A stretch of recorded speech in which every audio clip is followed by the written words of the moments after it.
Today we're reviewing the Nike Alphafly super shoes after 1,000 miles and 4 years of running with them and answer the most pressing question. Do they deliver in performance and durability to justify the cost? I'm sharing with you all the races I did with them, from 5Ks to consecutive marathons, how the upper, the midsole, the super foam and the outsole are holding up, and the reason I stopped using them. These shoes were released on July 2020, right in the middle of the pandemic. I got myself a pair a few months later on October 2nd to be precise, and I did this video in slow motion to see how the super foam and the pods work out, and I think it's very cool to watch that. And the very next day I ran a fast 5K. I tried to run a fast 5K and I was able to achieve a new PR of 16 minutes and 56 seconds.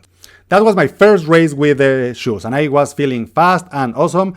So I thought to myself, what about if we try to run a fast 10K? So the very next day I tried to achieve a new 10K PR and I was able to do it in 36 minutes and 18 seconds. So in fast races, for me, they work. Then on the next year, 2021, we were still in the middle of the pandemic. My daughter had a super scary surgery at one hospital and I set myself to run 11 consecutive marathons to raise funds for the hospital and help them with all the expenses. And I was able to run 11 consecutive marathons. You can see it here from Sunday, September 19th of 2021 to Wednesday of 2 weeks. A week later, on September 29th, I ran my last marathon with the super shoes.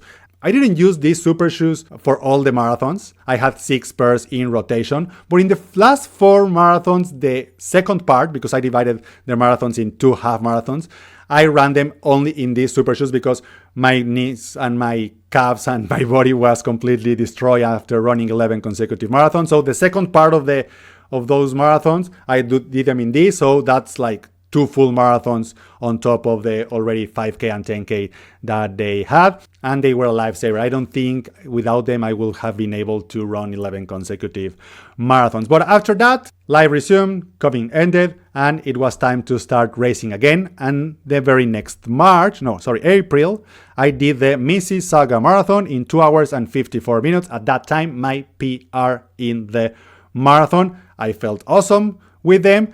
They already had almost 2 years of life and a few hundred kilometers or miles in them, but they were still holding up. Then that summer, I tried a new 5K PR and I was able to lower my 5K to 16 minutes and 40 seconds, still using these very same shoes. So they already had at least 3 marathons on them, a tons of 5Ks, 10Ks, and a few long runs here and there just to get used to the shoe. Then a few months later, after that 5K, I ran my next marathon in them, the Marine Corps Marathon. This wasn't a PR. I wasn't planning for that. It's a very hilly course and after only training for a 5K, but I was really happy with a time of 3 hours and 2 minutes with them after a lot of time and a lot of years using these shoes. And finally, right before the Boston Marathon of 2023, the Nike Alphafly 2s came up and I bought a pair and I tried them and I was really wondering, should I use the new Alphaflys 2 because they are brand new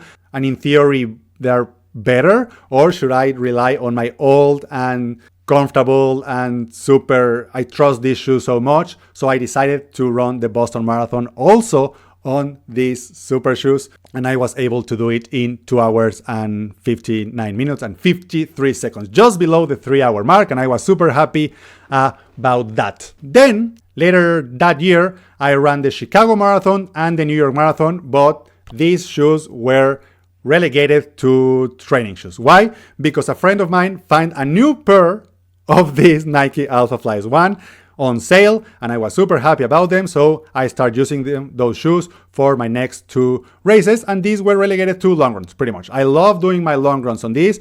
I've run hundreds and hundreds and hundreds of miles on them, and I will tell you exactly why I stopped using them, and now I'm using those Alphaflys 2 that I bought in April of last year as my long run shoes. And how are they holding up? I think for 1,000 miles and almost 4 years, they are pretty good. If you can see the upper, it's still as new, a few scratches here and there, and they're super dirty, but that's okay. The midsole, the super foam, is still holding up.